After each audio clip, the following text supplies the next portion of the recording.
The greatest obstacle Callum has in his life right now in Season 4 is also the thing that is most beneficial to the hopes of him rekindling his relationship with Rayla, and that's the fact that he can't stop loving her. These feelings and impressions and memories inevitably come back to him and color his experience. He cannot set them aside, he cannot abandon them, as is the case with everyone else. We're not these little solipsistic Cartesian cells completely apart from each other. We don't look inside the self and access the plane of pure reason in order to determine what we should do and what actions we should take, because this plane of pure reason doesn't exist. We inevitably exist within the context of our own experiences, and that means in the context of our relationships with other people. And those relationships include all the murky ambiguity and uncertainty, all the flights of fancy, and all the desolate terrors that inevitably shape our experiences with others. The self is not self-contained. The self is inevitably tied to our bonds with each other. And we need to accept this. Identity is not formed on some abstract plane that we ascend to when we reason enough. Identity is constantly in flux. It's formed by our interactions in the actual world of experience, by our intermixed web of lives.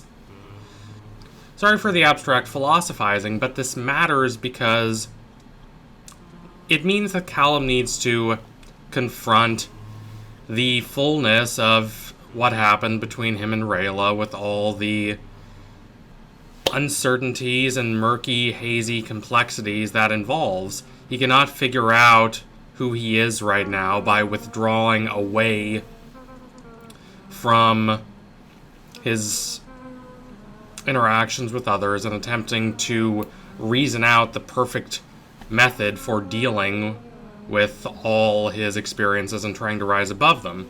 There is no grand transcendent answer that he can arrive at that will cause his fractured, dissolute self to come together into a coherent, harmonious whole.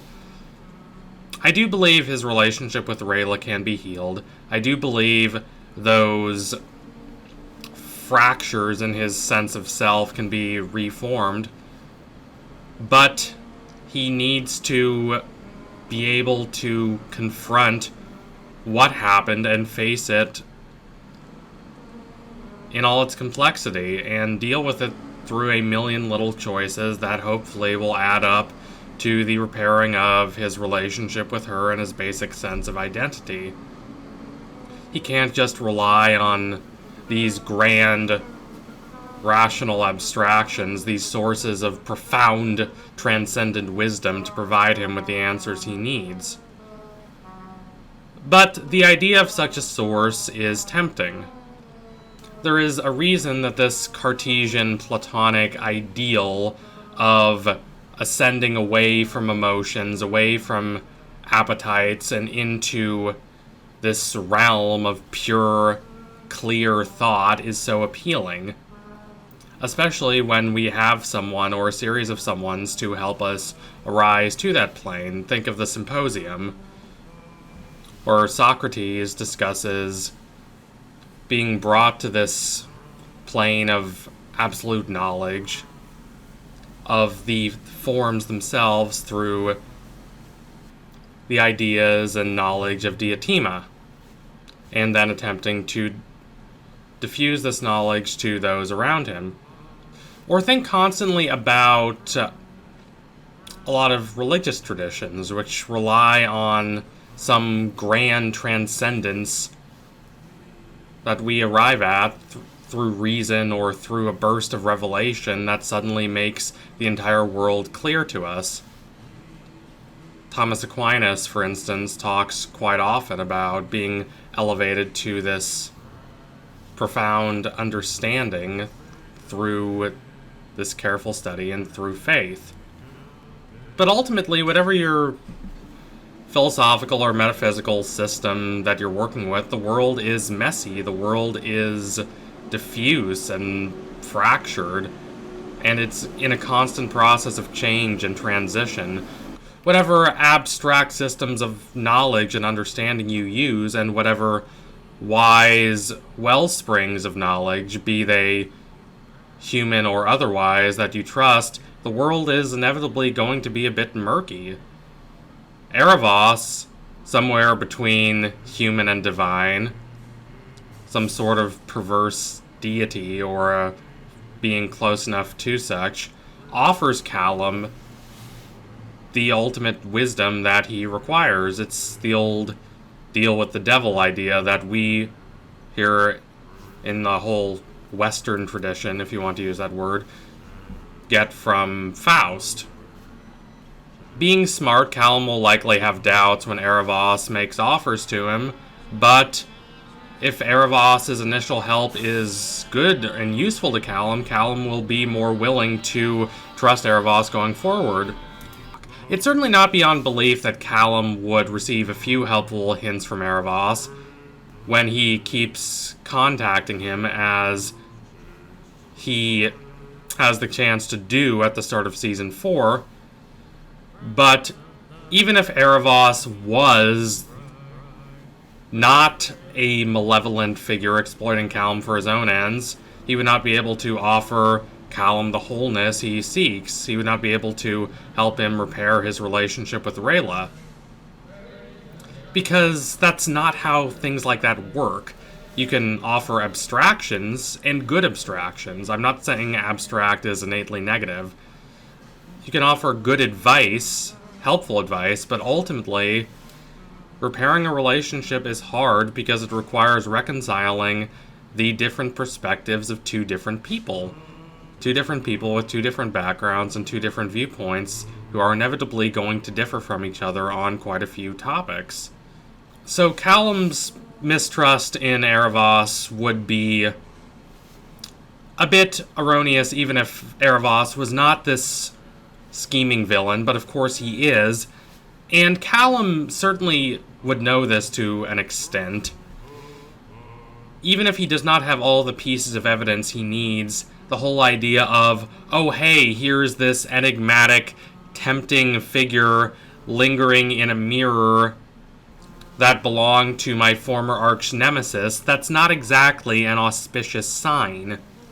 But the dream of having this transcendent harmony, that idea of reconciling all the fractured impulses and emotions and experiences of the self and reassembling them into some whole, perfectly orderly state, is appealing. People want answers. People want clarity. Callum certainly does, and considering what he's endured, it's hard to blame him. Even when Callum reconciles with Rayla, which will happen sometime this season, their relationship will not be made whole again. The two of them will have to confront what has been left unsaid. Rayla, under the guise of righteousness and morality, has left behind the person she cared the most about in the world for an inevitably futile goal. In large part because the alternative, actually bringing Callum with her and sharing these experiences with him, is too much of a commitment for her. And Callum, meanwhile, while he's less at fault, I'd say, still has to reckon with the malaise that he's fallen into, and how he might not be as ready as we might want for immediately accepting Rayla back and completely forgiving her.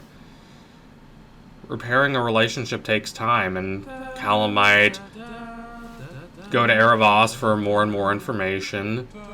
He might confide in Aaravos, and slowly Aaravos will trap him in his sphere of influence.